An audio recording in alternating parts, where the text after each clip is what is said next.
Hello everyone. I wanted to take a short video to show you how to start stage 1 if you are using a Rotary Rock Tumbler.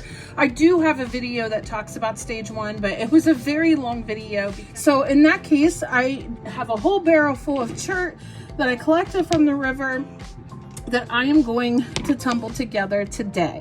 So I am going to show you a little bit of my process here and try to keep it a little short and sweet. This is my 3-pound barrel, and I try to put rocks in there in such a way that they're snug in there and there's not a lot of loose space, because loose space allows for a lot of slamming around and bruising one another. So I'm just going to toss all this in here together. In general, you want to have the barrel 3/4 of the way full at least. In my barrel, I do a little more, only because I have a tumbler that moves faster than some other tumblers do, which means I need to make sure the rocks are cushioned, because if it's moving faster, they're banging against each other a little harder. We are in the very first stage, the very first round, so I don't normally use ceramic media in the very first round. You can. Honestly, if I had ceramic media, I'm out of it.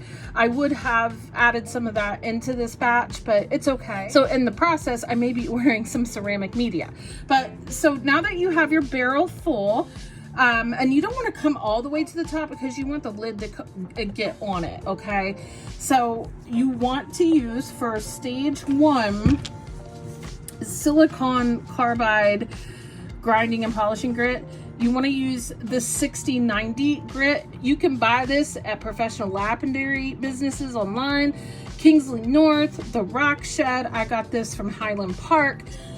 Those places online have quality grit. I don't recommend grit that you get on Amazon or places that are not professional lapidary places, because you don't know what's going to be in the grit. And many people have complained that when they buy grit and polish from those places, they just don't get the quality in their rocks that they see with buying their grit from a more trusted place that understands and knows lapidary stuff. So I always buy my grit from places that I trust. So here we go. I learned a lot of rock tumbling from Michigan Rocks on YouTube.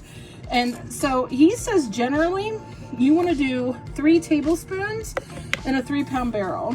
And you know, some places will say you want to do 2 tablespoons per pound, and that definitely has proven to be too much for me.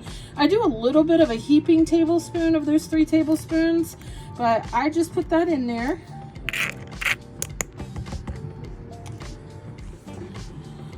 And when I put the water in there, I put enough in there so that it's not covering everything, but it's close enough to covering the rocks on the top, if that makes any sense. You don't want to fill it all the way up to where the rocks are completely submerged, because the grit, I've found, does not thicken enough to do what it needs to do when you do that. So because I have so many rocks in here, this should work out really well. The grit should be a really good consistency to do its job.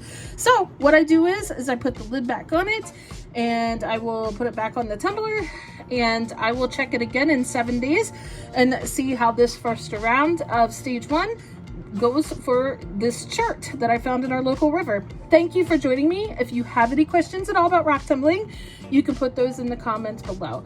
I hope you're having a wonderful rock tumbling day. Bye.